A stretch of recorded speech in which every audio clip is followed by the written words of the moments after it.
development. We're really proud to have two outstanding centers, one nationally accredited, one that is working as fast as they can to get rising stars. And AC also has a really great team of people. So, for instance, our policeman, Scott Acker, is here, and his lovely assistant, Stephanie, and also John, who makes sure that our facility meets every bit of cleanliness, safety, and all the things that make us work every single day. It's really, really important. And John is here with his lovely assistant.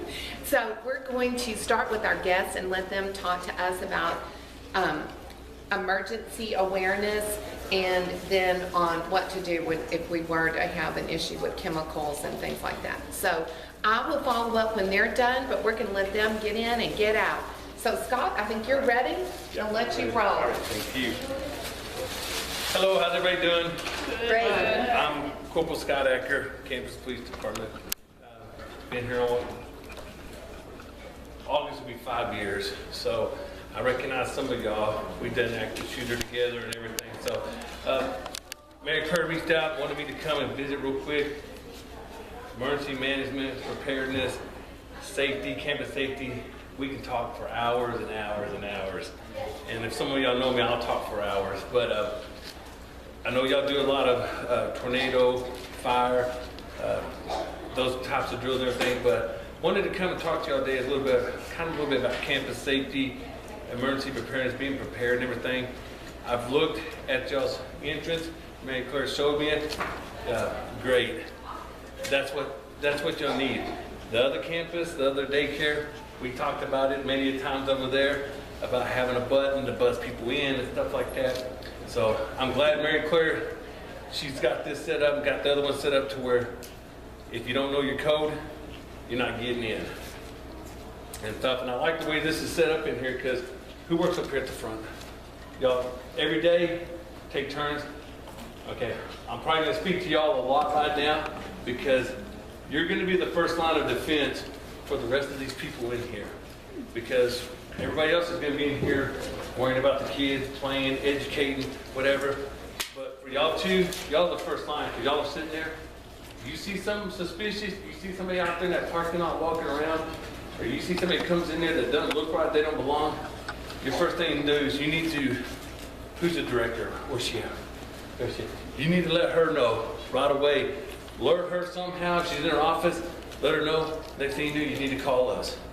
You need to get Officer Pearson over here and get him over here and stuff. Whatever you do, notify your director first, get a hold of her and call us. Whatever order you want to, but get a hold of us, you know, get us over here and get us coming. Whatever you do, don't open that door for nobody. Okay? No matter who, and here's something else you'll have. Have you already had any parents show up? Like angry parents, like separated parents, like the father or the mother saying, I'm here to pick up my kid, but I can't, you know, because they're not on the list to get in and stuff. If you haven't, you probably will. It'll happen. We've had that happen before. If they don't have a passcode, they don't know the code to get in there, or they don't have a card to swipe or whatever to get in there, don't open that door for nobody. Even if they're begging with you, a mom is like crying in tears, my kid's in there, I need to pick him. Nah. You call us, you let your boss lady know, y'all can talk through the window until we get here and then we can sort it out. Okay? But y'all are like the first line of defense right there because you're going to see everything that goes on. If someone walks in there with a knife or with a gun or something, I know at the other campus we had the bullhorn that made the sounds and stuff. Y'all still have it? Mm-hmm. All right, good deal. Y'all have one too? Okay, good deal. I was going to say, if you don't, I'll have one for you. I'll get one. But if you see something like that, the biggest thing is awareness, being aware of what's going on around here. Y'all have cameras, don't y'all, Mary Claire? Cameras, you have a monitor where you can see stuff? Okay. Use those cameras, ladies, that are up here. If you see somebody out here wandering around and you don't know where they went, don't walk out there and go look for them. You go to the cameras, see if you can find them. Call the campus police, call us, we'll get Pearson over here. Let your boss know, hey, we got somebody suspicious out there. I already called the campus police, they're on the way. Pearson's just right over here. It'll take him probably a minute, if that, to get over here. So, but another thing, don't prop doors open. to the outside. Don't do that. Keep the doors locked. Keep them secured. The playground area, I've looked at it before. I looked at the other one. Keep those gates locked. Don't keep those gates locked. You know, don't prop them open or anything like that. Keep them locked. I know it's a pain in the butt to get back and forth and in and stuff, but keep them locked. Keep them locked. Keep them secured. Because unfortunately, we're in the area where a bunch of the crazies run around. If you haven't seen it already, we've seen it at Washington. The pavilion is right here. And probably every couple of days, people get released. And where do they go? They just wander the Medi Park. And they just find anywhere that's nice and warm or where people are at, so maybe they can get a handout or maybe just come and sit down and relax and get, you know, take a load off their feet. It's gonna happen. Don't open the doors. Call us. Don't let in, don't anybody, if it's not a parent, they don't know the code or anything like that, don't let them in. Don't let them in. Call us, let us come deal with it. But need to keep these gates closed because unfortunately people tend to wander, whether they're mental or they're homeless or no matter what the criminals, no matter what it is, they're always looking for a place to bed down, lay down, take a load off. If they see playground equipment out here that provides shade, or if you got trampolines, whatever it may be, they're looking for that. They're looking for a place to do it. So we don't want to attract any attention by leaving gates open or leaving doors to the outside propped open. We don't want to invite people into this, into our area and stuff. So make sure just, number one thing, 360-degree awareness. Know what's going on around you and around this building at all times. When y'all leave at night, what time do y'all leave at night? 8 o'clock. 8 o'clock. I know at 8 o'clock, it's like the sun's still out and everything. But when the time changes, you know, we'll be over here to escort you to make sure, because it's going to be dark out there and everything. So, but anytime you leave here, 360-degree awareness. Pay attention to what's going around you when you're walking to your vehicle. How many, everybody leaves at one time? Everybody's off at 8? Or just different times? Do what? You're only one here at 8? Well, in there, some of the friends. Y'all leave all at the same We all time? leave together. Do y'all call Hayes or anybody to come and escort y'all? No, sometimes they just show up and sit in the parking lot till we're gone, and sometimes they don't. So we just always. Here's the thing. If there's something going on there, you saw somebody out there earlier, and you're like, man, we're not going out there, even though they may be gone, you call. Call anyway, tell them, hey, we're over here at the Haggie Center, you know, across from the Discovery Center. Can you send an officer over here? But since y'all have been established and we're up and running, we got everything going here, and we've been doing it for a while, I'm gonna make a list of all the places they gotta do escorts and everything. Mondays and Tuesdays are kind of hard to only have one officer on the Washington, but he tries to get out here and everything. So, but don't be afraid to call us for anything. Call us. Even if they come from Washington Street, if they have to come from there, they're going to get here and they'll get here. So don't be afraid to call them and everything.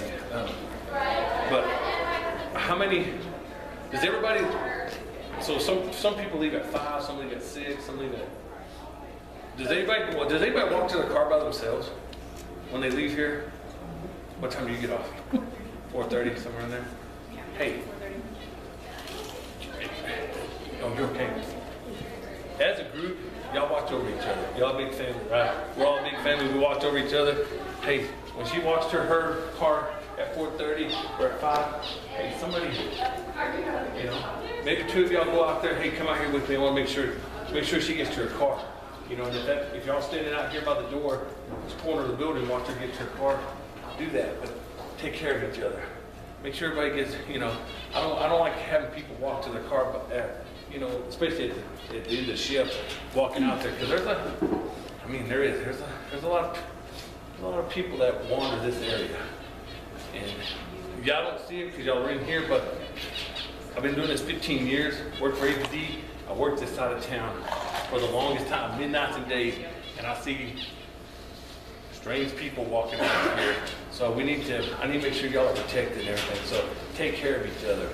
If you need an escort and y'all are short-handed, I can't get nobody out here for you. Hey, some of y'all, you know, hey, you come up, y'all come with me. Let's stand out here and make sure she gets to her car. You know, or we're gonna watch you on the monitor, make sure you're okay or whatever. But just take care of each other. Make sure everybody's safe getting to their car. And that's what I was gonna say is, if a bunch of y'all are leaving at one time, walk together. Make sure everybody gets in their car and everything. You know, we don't want nothing to happen. Everybody's been to active shooter training? Yes, everybody knows about it. Run, hide, fight, avoid, deny, defend, whatever it may be. So, have y'all practiced it? Have we? We haven't practiced here, have we? Or have y'all? Once we did. But once y'all did, y'all kind of went through it. Yeah. Did y'all have? I don't remember having a drill here. Or did someone else do it? Or did y'all do something? I know we've had it over at the other one. No, we did. Yeah, we Did y'all? Okay. We did a lockdown. Yeah. If you But came, we'll do it again, Scott. yeah, we Make need. sure that I like to come and do another one because if you came from the other campus, that one set up is just the same as this. This one has, they're all over. You know, the other one's all on one side, but the same thing. You know, you don't have the big windows either, which is I like that. Do you have hidey holes in here like lockers and stuff you can get into? We have that. Everybody has a pretty good Do bathroom. they? Oh, big bad, okay. So, and we'll do that. We'll come back out and do some training on that because same concept, you know, if you can't get out to the outside, get in the bathroom, you know, run first, hide second, and defend next. So, but that all goes back to, we can prevent that from happening because of this out here we just did. Because of this door and this locking system where nobody can get in. Because I know the other locking system, that was the stuff and everything. Carlos, anybody remember Carlos Loya? Y'all remember Carlos? Carlos took care of y'all out there. He was always like messing with that door. He's like, Scott, you can just get into this door like this. And I was like, oh my gosh. So, but he always watched out for y'all. I'm sad that he's gone, but he's protecting people at Charleston State now. That's where he went. But I like this. This is the first line of defense right here. This keypad, and only certain people can get in if you got the code. And then y'all two that are sitting up here in front, you know, watch for things. Do you see something wrong? Go let her know. Call us right away. It may just be someone come in, looking around, like, and then they just walk back out. That's suspicious. Call us. We'll come out here, we'll see if we can find them, hunt them down, see what's going on, talk to them. If we need to trespass them, we'll trespass them. But if you So don't, Scott, would you say the number for us on tape so we'll hear it? oh yeah, it's a 371-5911. If you're using your cell phone, or if you're calling from one of these phones, 5911. That's the emergency number. So call it. Don't worry about it being, if it's just a little thing. Hey, some guy walked through our parking lot out here and was looking around the cars, or he was walking through here picking up cigarettes, but he stopped and was looking around. Call us. Don't worry about it. You know, y'all might think, that's nothing, but to us it may be something. You never know. It could be an auto burglar or somebody else, you know, pedophile. You know, you don't know who it may be. Call us. Let us come out and deal with it, and then we'll come back and report to the boss and say, hey, this is what it was. It was nothing big. He was just looking for cigarette butts, which is what a lot of people do, you know. But just remember, if you see something, say something. Call us. No matter if it's big, small, whatever it is. But y'all, the two of y'all up here, yeah. Y'all have an important job. To me, I feel like y'all have an important, everybody has an important job, but y'all's is a little bit more important because y'all gonna see everything. And you're gonna be the eyes and ears to your boss and to these other people. Like, if someone did come through there with a knife or a gun, start yelling and getting the code word to everybody get out of here or whatever, so. But like I said, if you see something, say something. Everybody knows they've seen the signs before. Anything suspicious, let us know. Call us no matter what it is. All right. Anybody have any questions? Any questions? No? All righty. Thank y'all. Thank you. Okay, so our next guest is John Hall. He's been here at the college long enough to know all of our troubles. And we are so grateful because he's worked really hard. He does both campuses to make sure our carpets are clean. He's made sure the pests are taken care of. And today he's here to talk to us about managing those things that we hope never happen, like a spill of some chemical or an exposure to some chemical. And he's going to make us know what to do in our environment. So John, this is Thank you. if you want to sit down, we can make that happen. Okay, we'll see how it goes. I was kind of curious, as you look at these two different bottles, which would you like to drink? Powerade, because I can read, but if I couldn't read, I could. Yeah. Now I'd like you to think about your children, the child care. Which do you think they would want to drink? They want the bigger one. Well, the problem is they're not aware. And what I'd like to today is to make you aware of the danger that's out there. The danger in chemicals that, maybe, you know, you use them every day. For you, they're not a problem. They're not a danger. But for toddlers, it's a bigger problem. Does anybody have an idea how many poison incidents happen a year in the U.S.? Anybody got a guess? Thousands? It's over 1 million incidents of poison. So I want to make you aware of the danger that's out there, and especially for children. Now, as far as percentages, if you think about percentages, which group of people has the most incidents of poison? It's 1 to 2 year olds.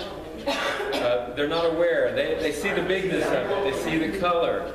It's something else that they always drink, or they may drink. They say, well, what's wrong with this? So that it's bigger. And you know, kids, I got the big one. And so I want you to make aware that just the danger that's out there for the kids.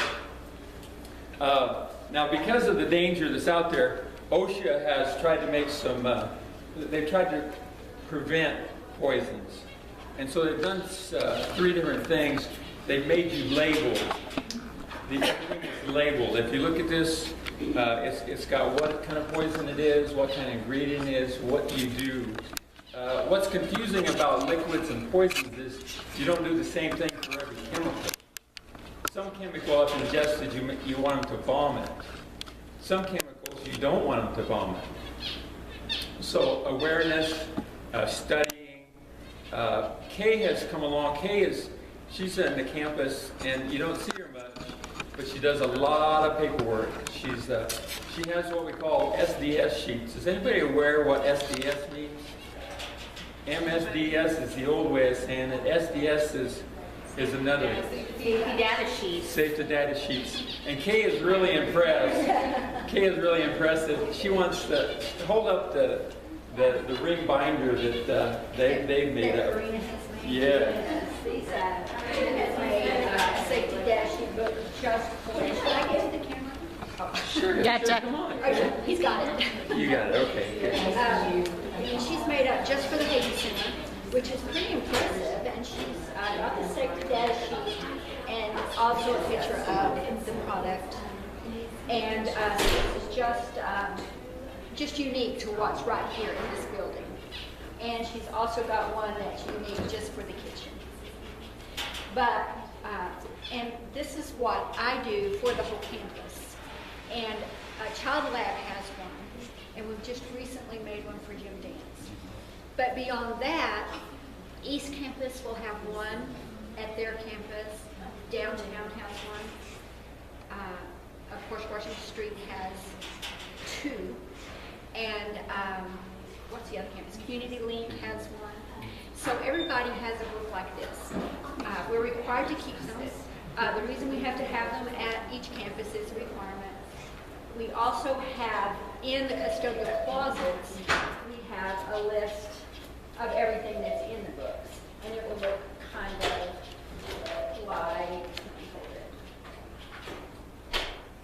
it'll look kind of like this. It's a spreadsheet with every chemical and every product name, chemical. It has the numbers that you would call if you did want to call the company. You can call the company. It tells when we got this, when we actually got this chemical and put it in campus. But let me show you just a little bit about what's in the books. There's going to be a dot chart, a DOT chart with all the different pictures of emergencies. What did you call these chemical? Hazmat signs. Hazmat signs, there you go. And so we'll have that. This is an OSHA brief that tells you what's in the SDS. There are 16 16 sections in the SDS, and it will go through each one and tell you exactly what's in each section. It'll tell you everything you ever wanted to know, and a lot of things you didn't care about a chemical will be in the 16 sections. Then, after you pass that, it's a brief. It's just section 1 and just like a sentence that tells you what it's in. It's a little bit quicker. Then, this is going to be, and this is requirement 2, that we have a complete spreadsheet of every product with chemical names and their CAS number, which is a chemical number. If you ever were to call poison control, they may ask you if you have access to it. And it would be right here, their chemical access. But it's also on the SDS, but it's on this chart. Then, in each book is the product list. Right now, this product list is kept back there in a closet back there. These books have to be accessible. They can't be behind locked doors. And everyone has to feel free to open, wherever they are. If they are behind a door, everyone has to feel free to open that door and get them. It's actually against code if you have to ask for it. You're not supposed to be able to have to ask for an SDS book. Every employee is just free to get it. You don't have to ask. Where is it on West Campus? It's in Chelsea's office, up on the counter in the sink. It's up there. So Above the and that door's hand always open, so you can just go and grab it. Right, and they shouldn't have to ask. Because asking could be called a barrier. Because some people feel uncomfortable about asking. Then after that, we have the chemical product list, which was every chemical that's in all of these products, which I take from the SDS and put it onto this list. And then you just go through each safety data sheet. And if your children were to get into a chemical, immediately I would go, if I were at Haiti, I would go to this one because this has everything you need. But at the other campuses, we're going to get everything that Child Lab has in Gym Dance. We just made one for Gym Dance since they had children. And if you get a new chemical, let me know or let John know, and we will put it in the book. If you get an updated SDS sheet, if it just happens, if the company you're buying from brings it to you, give it to John or send it to me, and we'll update it. And once we take one out, just a tidbit, it has to be kept for 30 years. 30 years? 30 years. Wow. Yes, yeah. Once we no longer use the product or once the SDS is updated, I have like 15 archive books that they throw in for 30 years. Wow. How many of us will still be there? Yeah, I don't think I'm going to read anything from 2018. There's a real important number in these books, and she mentioned it. Did anybody catch it? Like the C CAS number, number. or the CAS number. Well, there's a phone number. Oh, there's a phone number, yes. There's a phone number, poison control phone number is down at the bottom of your list. But each company has Sure, their you guys own, memorize that. each company has their own safety number that you can call. If you're not getting enough information from whoever you're talking to, you can actually call the company, and it's in this spreadsheet. Every company has their own number for that product. And you can find it sometimes on the product itself. Will have a safety number, and they're usually manned 24 hours. If they're not, they direct you to a different number for safety. So, Thank you, Kay, very much. Any questions for Kay? I think so. Everybody feel good about where yours is? You could find it if you needed it.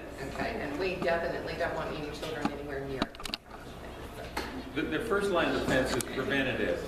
So everything is in the kitchen. If you see anything that's chemical laying out here, it needs to be put away. That would be the first thing you want to do is, hey, this shouldn't be out here.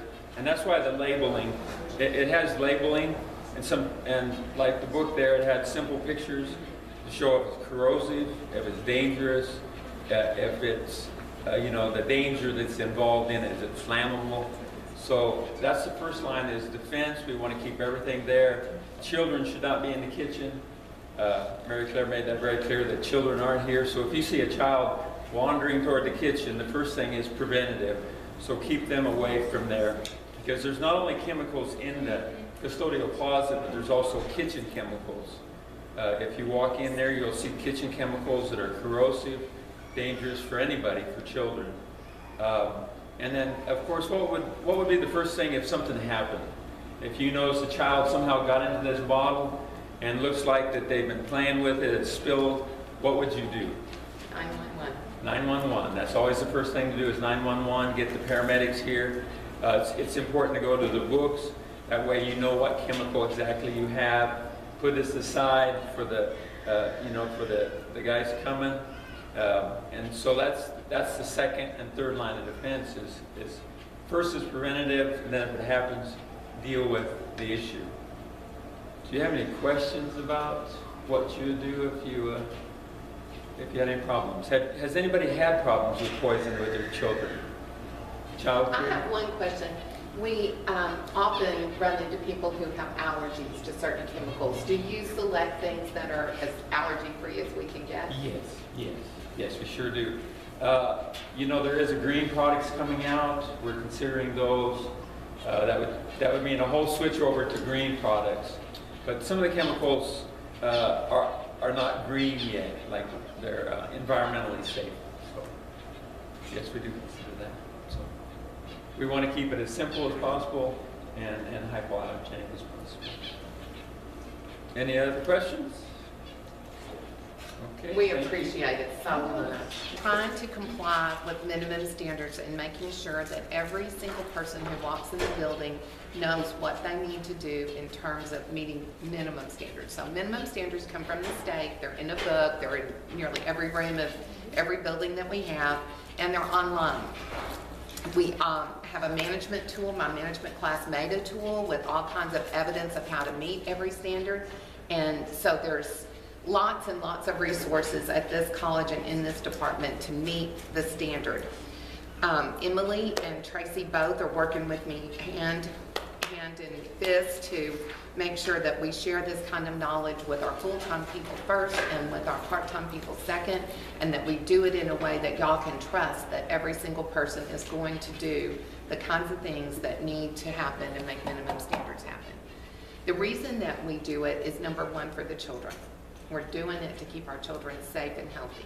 Number two is that we're an example to the entire Panhandle, and in some ways with this Olay project, for instance, we're going to be an example across the state. And so I really, really, am proud, but I also want to see it consistently delivered so that your role in our community and in our Panhandle and in our state is really, really valuable. Like right now, you're being videoed. And so your work is going to carry on to the next group of people that get trained in this. And so it's really critical to me that you come to work, and that you come to work ready to deliver a quality product every single day. Minimum standards really covers a lot of things about helping kids be safe and healthy. So just like John said, the number one thing is to prevent. We want to prevent accidents. We want to prevent any exchange of germ that we can possibly prevent, and the way to do that is to have our systems work. So our systems are when we disinfect, how we disinfect, who does the disinfecting, who makes sure that that disinfecting is put back into the right place at the right time.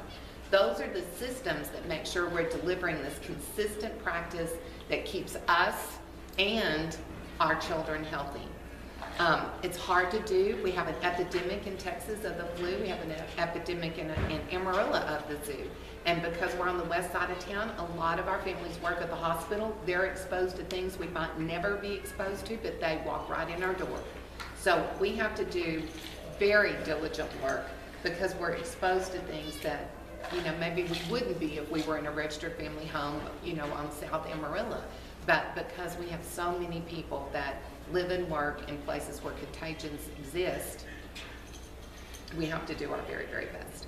So it's important. Minimum standards is the number one. What are some things that we know about disinfecting? Just one tidbit, Pam, I'm going to call on you. What's one thing that you think is important for disinfecting? To do the 3-step. Yes, to get that step process in there. And it has to air dry, right? So those are some things that are real important. I'm not gonna cover them in this video because I want you to get out your minimum standards, and follow along with me and know that it has to be done in a very specific way. We back that up with our handbook. We have a handbook that everybody can get to. It's even posted on our website. You can get to our handbook. And in it, it says that your job duty is to follow these policies. Your job duty is to make sure these things happen. And it also goes over that we're doing it to prevent anything from happening, and then to follow the procedure should somebody get sick. So we meet minimum standards. Secondly, we meet college policy, and thirdly, we meet NAYC criteria. So even though we are constantly trying to keep ourselves abreast of any changes to our policies and procedures, that means, you know, in 2017, it might have said XYZ, but in 2018, it's going to say ABC. So we have to go to those trainings, and we have to listen to things that John tells us, and we have to check with the fire department, and we have to do things that constantly update what we know about safety and health and wellness, and then review our policies and make them new. So if you happen to see something that looks like we're not following policy, or that our policy doesn't match best practice, that's something that needs to come forward immediately so that we can update our handbook and make sure that we have those in place. So I encourage everybody who's listening to me to put on that kind of hat when you're at Amarillo College that says, you know, I'm coming into a job that I do every day, but part of my job is to look for how to do things better. Part of your job is to look for how to do things better. And every single one of you is smart. And every single one of you loves children. You wouldn't be selected into this department if that wasn't true. So I'm counting on that kind of heart and that kind of brain to bring forward anything that can help us be as good as we can be for the safety, health, and wellness of children. And secondarily, their academic. But if we don't have them safe and healthy, we're not doing our job, period. If we're doing safe, healthy, and we're doing all that good teaching that y'all been talking about, we can't be stopped. We're going to be sending kids into their future well prepared for whatever it's going to look like 20 years from now. You know that guy who made electric cars? Elon? Is it Elon Musk? Is that his last name? He made his own rocket, and he put his electric car in it, and he shot the rocket off this week to Mars. A red Tesla is on its way to Mars. Isn't that incredible? So 20 years from now, who knows what kind of job our little ones are going to get. But when we work to make them safe and healthy, and when we work to give them a curiosity for learning, we have done our job. One of the things that we do to ensure the wellness of children is every once in a while we'll deliver some medicine. The medicine has to be handled very, very carefully. I have seen centers that think everybody knows that that child is the child that's getting Tylenol, but the second person who walks in thinks it's that child over there, and the next thing you know, the wrong medicine has gone to the wrong child. Handling medicine is very, very particular work. You need more than one signature on it. I need to make sure that everybody hearing this knows that only a very few people are allowed to give medicine in our centers, and that you should follow that policy to the letter every time. And I am very proud to be Mary Claire Munger at Amarillo College in the education